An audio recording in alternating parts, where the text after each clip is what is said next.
भगवत शरणागति ग्रहण करते हैं और भगवत शरणागति के बाद यदि आपके जीवन में कोई पीड़ा आती है तो विश्वास को डगमगाया मत कीजिए। हे ब्रजवासियों, आप सब गिरिराज जी की शरण में आए और उसके बाद आपके ऊपर संकट आया, आप ठाकुर को छोड़ के भाग लिए? नहीं, यह एक प्रकार की परीक्षा है। आप द्वारिकाधीश जी की शरण ग्रहण किए हैं, किसी गुरु की शरण ग्रहण किए हैं, वृंदावन की शरण ग्रहण किए हैं, उसके बाद आने वाली आपत्ति विपत्ति, उसमें उस शरण का त्याग नहीं करना है। वृंदावन है तो फिर वृंदावन के रहिए, चाहे फिर जो हो जाए। एक मुझे बहन मिली हरिद्वार में, वो बोली मैं कभी गंगा स्नान नहीं करती। मैंने कहा हैं, आप हरिद्वार में रहती हो, गंगा स्नान नहीं करती? बोले हाँ महाराज जी, मैं छोटी थी, मेरी नानी मुझे रोज गंगा जी लेके जाती थी। मेरी नानी का पूरे जीवन का संकल्प था गंगा जी स्नान का। मैंने कहा अच्छा। बचपन में वो लेके जाती थी, स्नान करती, फिर दीपदान करती, मैं बैठी रहती थी घाट पे। एक दिन मेरी नानी का पैर फिसल गया, वो गंगा जी में ही बह गई और वो मिली नहीं।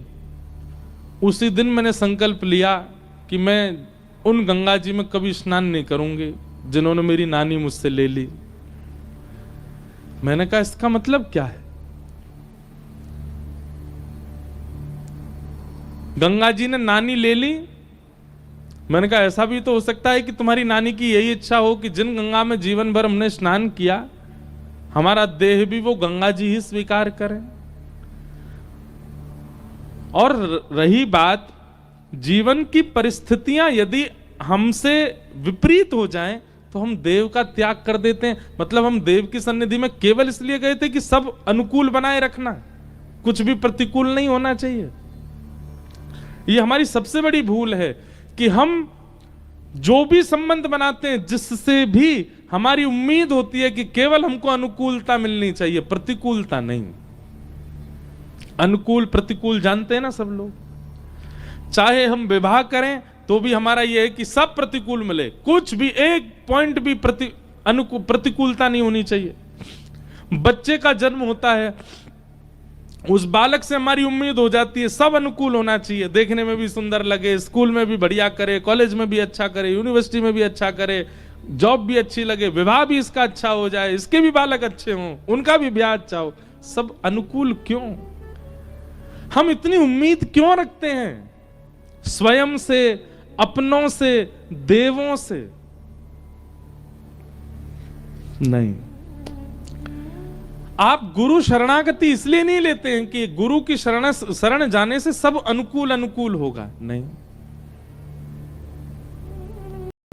वास्तव में ऐसा होता है, गुरु शरणागति से, देव शरणागति से सब अनुकूल नहीं होता, प्रतिकूल भी अनुकूल जैसा लगने लगता है।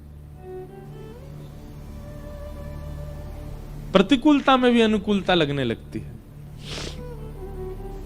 हमसे आप पूछें, हम अब ऐसी स्थिति हो गई है, भागवत जी कृपा करें, अब चाहे जो हो जीवन में, सब में ऐसा लगता है ठाकुर जी की इच्छा है। कोई व्यक्ति मिला, ठाकुर जी की इच्छा। कोई व्यक्ति छूट गया, ठाकुर जी की इच्छा। पांव में लग गई, ठाकुर जी की इच्छा। बिल्कुल स्वस्थ हैं, ठाकुर जी की इच्छा। जुकाम हो गया, ठाकुर जी की इच्छा। स्वस्थ हैं, ठाकुर जी की इच्छा। सब में भगवत इच्छा का अनुभव होने लग गया। और मुझे लगता है यही सबसे बड़ी भक्ति की उपलब्धि है कि आपको हर भाव में भगवत इच्छा लगती है।